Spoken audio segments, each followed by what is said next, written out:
quietly. Yeah. All right, guys. So it's a little bit brain dead here, but so we're going to continue on with playing off that knee through. Specifically, we're going to look at the X pass. So that variation of the knee through is a bit more of an advanced one, as I was saying, but the X pass that follows it is definitely a more advanced movement. Just to get you guys understanding the concept, we're going to step between his legs, so that we're kind of sandwiching the legs, so he isn't going to have a true de la Riva, and we're just going to work on the basic movement of the X pass. Okay. So if he's on his back, again, I'm going to step in as though I was going to give him my shin for the de la Riva hook. Okay. But I'm just going to grab both shins like so. Okay. So step in, square up, so that I have both legs. Now, lock in on the knee. Pick up that same lapel grip that we have. So basically just sitting on the breakdown of his de la Riva for the moment. I'm going to kick straight back, cross his knee, and then I'm going to step behind his hip line to knee on belly. Okay, so this is a really, you can do this, but you're basically stunted on someone if you do this. Okay, if they didn't have a chance. So step in, hands on the shins, one leg between, pick up the grip on the outside of the knee, reach down, find the lapel, make sure it's a grip that you can balance on.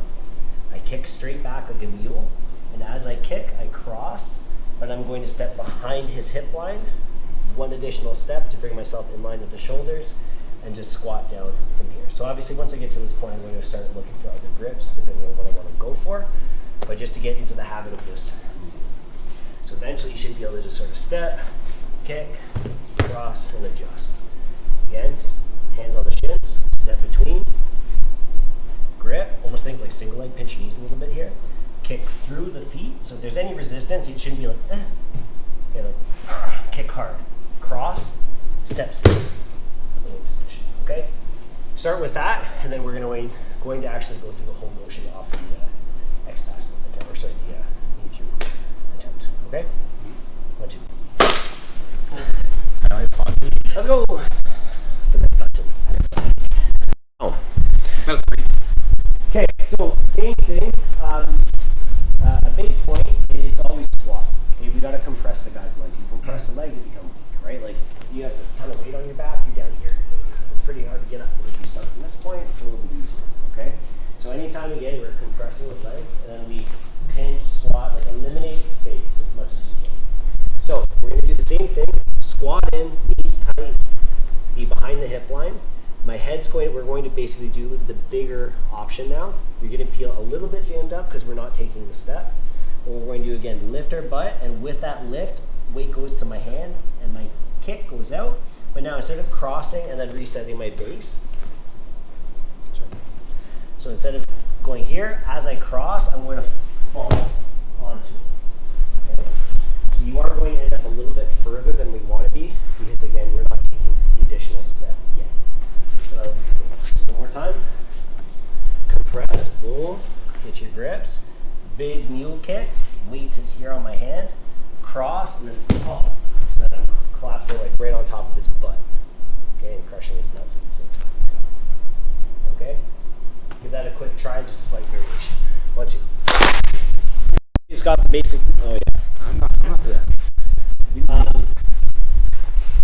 So now we start off with what we were doing before. So we're in de la Riva, and again, anytime that I approach de la Riva, like I want to be here immediately. Like I want to get to this passing position as quickly as I can.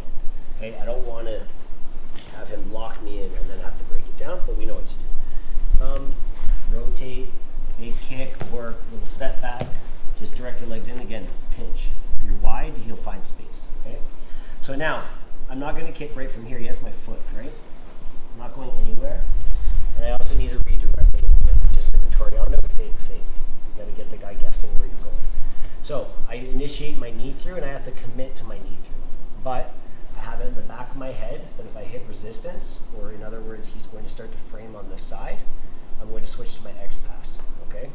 So step, snap, and at this moment I now kick. But you notice I'm not right in front of him anymore. I'm off to the side. So when you kick, you're going to really exaggerate, foot to the sky, head down to the mat, and then we're rotating all the way behind. Okay, so you see I'm falling way less on top of his hip and more behind his back. But I'm still kind of cutting the hip right again, here, get rid of the del Hiva, step in, step, kick, cross. So if you want to speed things up, just compress right away. Step, kick, cross. And the mentality you always need to have is being explosive. So I step this way, and the knee through would have been here. But what this is it's a step and then an explosive kick straight back. Okay? So what you want to think about is either your foot just stepped on a firecracker, or again, you're going to touch the mat and explode back. So you're going one, bang. So that has to be kind of timed. You can't think about it. You give him time to lock up half guard, the kick's not going to work. You have to catch him in transition. Bang, bang, bang. Bang, bang, bang. Okay? So one more time. Let's rotate a bit. So again, here, in your grips. Kind of surprise him with it. But if I take that step and I hit no resistance, why not just complete my knee through? Okay? Give that a try. 1, 2. You're floating right here. You guys, son. So the hardest thing about this again is the hardest thing about this again is just the timing and the feel of it. And that's a big difference between like fundamentals, basics, and things that we consider a bit more advanced. Is again just feeling it out. So when we get to here, it's grabbing my ankle. Like I'll never kick out of this grip, right? So again, I need to commit to my knee cut position. It's just that I'm ready. If I feel that stiff arm, if I feel him trying to basically counter me by chasing, I'm ready to kick out. Okay, so you have to have it again kind of primed at the back of your head and then just go for it. The beautiful thing about this pass too is it catches a lot of people by surprise. So all of a sudden they were rotating to try and block your pass going to this side, and then all of a sudden they're being twisted the other way. And a lot of guys, especially more advanced guys, will try and bail and turtle. Right? They'll run from you. And because of your grip set, boom, when you cross over, like I can get my hook in already. Because he's elevating his hip and I'm falling in the right position to get that bottom hook in this one here right off the bat. So there's a nice little flow through. Additionally too, if you fail on the kick, you can switch to shotgun, which we're not going to do today. But we even go over under. So if I kick here, boom, and I didn't quite get through his legs, like I always boom, drop down because I opened him up enough, and we can start to use some more pressure passing techniques. So there's a lot of things that can link together off this X pass, and at the end of the day, it tends to be scary for the guy at the bottom. You're kind of falling over them, their legs being manipulated, explosive movement, but you're still pretty controlled. You're not like sacrificing much off the bottom. Okay? So just to make our, going back, 2 weeks? Nogi, I think we did this. The leg drag. So again, ideally, I always break this first. Get your Kamehameha grip, step and rip. But this time, instead of just being like, I am way better at jiu-jitsu than you, and just falling over the top of them, as I rip it across, I'm going to drop in and secure. We're respecting the position a bit more.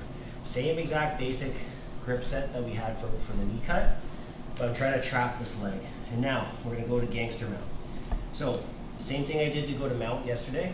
I'm driving the knee through, but I'm pivoting with the goal of going to side control. So this is securing, and I'm driving my way in.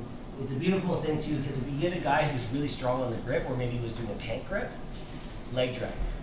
Okay, instead of dealing with trying to break this off as part of the knee through, leg drag them, and then just go through your crushing over the wrist and grip through. So I staple over top of the first leg here, and then my knees join together between his leg, and then I take one more step over. And again, the key thing, I want to be over top of his shin. I want my knees in his hip. Okay? So once I get to here, I'm cross-facing him. I'm making sure I have his leg isolated, so I'm actually trapping him. Once I get to here, this is Gangster Mount. So one last explanation of why we call it Gangster Mount is that in such a gangster position, anything he does works out well for me. So if he tries to untwist his spine here, he just carries me right into mount. If for whatever reason he tries to untwist it the other way, he just gives me his back. And pretty much anything else, or just staying still, I can just sort of step out, take side control, although I don't know why I would do that, if I would just go now. Okay, so one more time. So again, beat the hook, and Kamehameha. Rip, big hips, arch back, but not stepping, where you can scoop, okay? Right inside the hip. As soon as you do that, collapse on him. Grab. Driving the knee, pulling, crush him, and then we switch to our crossface. Both legs in, one more over, and put that foot back down again. And always looking to catch, pinching your knees. And then from here again, straight to mount. Or, if you want to be fancy, hug his butt, grab his knee, keep everything tied up as much as you can, and then we just force him to kneel and barrel roll. Okay? So give that a quick try. Actually, let's just get it out of there. One more. Is that nice for me? Okay? So again, from here, beat the hip, not the hip, the hook, drop down, he extracts his knee, like so I can't really get through it anymore. But if he pulls his knee through and he's trying to reset his guard, pick up his foot, reach through here, sorry, my knee's hiding, reach through, find your own lapel, find your own lapel. And just think we're pivoting both knees to the mat, turning your back, we get a great angle on the foot lock, and then just rip that foot off. Okay? That one more time. Get rid, rip. I drop down, but he's pulling that knee through. Catch, and just bring the knee to the mat. So both knees stapling to the floor, and then we just bridge through. Don't fall on your face. Have the post, and then we just arch our back and stretch at the same time. The angle of this, again, we're catching it like this. This is a nasty one. Okay? Play. 1, 2. Time, guys. So last thing. Last thing, guys, back up here. This is more just closing thoughts. Yeah. So whenever, like, I heard a couple of people like, what the heck is going on here? Again, it's repetition. It's being in the position. It's a reason for open mats to go over, like, just drill this for an hour straight. That is one culture that you always want to try and develop without it becoming cliquey, because that does happen in some bigger academies. You get guys that only work with each other, and they almost like run their own program within a program. They don't roll with anybody else, and anyways, it's never good for an academy when that happens. But having focus and using your open mat as not just a place to hang out and just roll is a good thing. Like, go in with a purpose. Say, like, for the first half an hour, I'm just like, or even like DeSantos was always coming in with whatever training partner, usually Mosley, and they would just be drilling for like an hour and a half straight. Like they each do 100 reps of something, and then go back and then analyze it, fix it, and go again. And there's a reason why they win so many tournaments. Okay? So my point though is that whenever we get into these more complicated techniques and positions, we have to remember that we're grappling, and specifically we're doing jiu-jitsu. We have the ability to stop and hold and pin people, work through our thoughts, create a plan, and then put the plan into action, right? Like the bear and bowl or something, if Chris is standing up, like, this would be the equivalent of, like, if we were striking, like, me doing a butterfly kick, some stupid thing, or not stupid, but, you know what I mean? Like, it'd be something ridiculous like that, and then you'd have to imagine, like, well, if I need to land that with consistency, imagine how good your timing would have to be, how much that would have to be practiced, and how lucky you'd have to be. Like, the guy would have to be, like, very specific about the movement. But with a grapple, we can force the guy across his legs. We can force and hold, see how he's feeling. Do we just take him out? No? Okay, let's roll. Okay? And you can force the position. So always keep that in mind. Okay? Always keep that in mind with grappling. You have the ability to slow the game down and apply. Okay? Good work on my butterfly kicks. All right, guys, rolling. 1, 2.